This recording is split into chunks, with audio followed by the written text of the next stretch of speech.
উফ, এইটা এত মজা কেন? এত মজা কেন এই পিঠাটা? এত ভালো লাগছিল খেতে। আমার বাসায় যখনই এই পিঠাটা তৈরি করা হয় সেদিনই দেখা যায় একেবারে কাড়াকাড়ি লেগে যায়।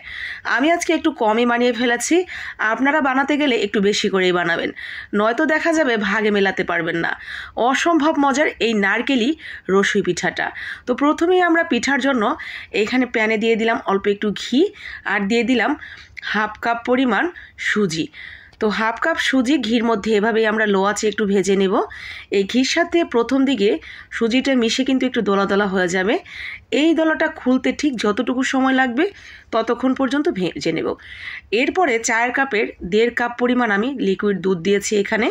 আগে থেকে জাল করে ঘন করে নেবেন, এতে করে ফ্লেভারটা দারুণ লাগবে।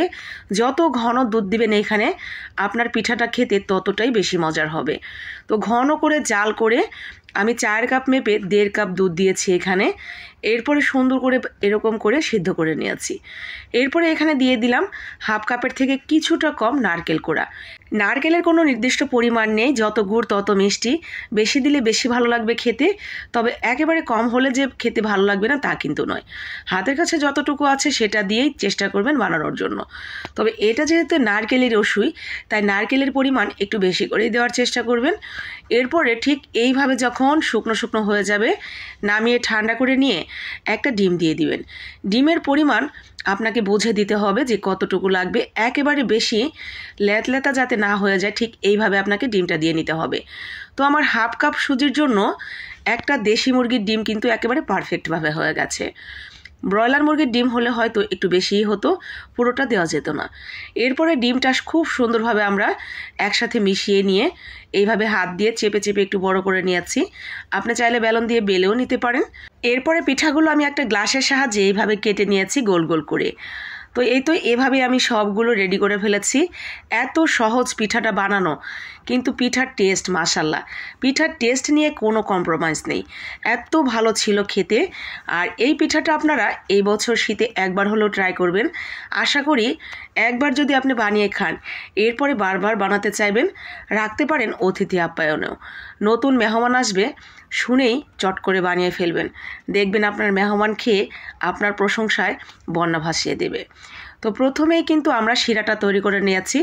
হাফ কাপ পানি আর হাফ কাপ চিনি, সাথে সামান্য একটু ইয়েলো ফুড কালার দিয়ে 2-3টা বলক দিয়ে রেখে দিয়েছি। কোনো তার করার দরকার নেই, জাস্ট জাল দিয়ে রেখে দিবেন।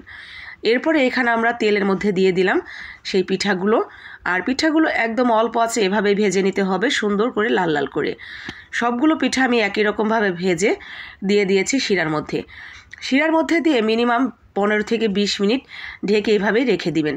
গরম পিঠা, আর যদি শিরাটা ঠান্ডাও হয়ে গিয়ে থাকে কোনো সমস্যা হবে না।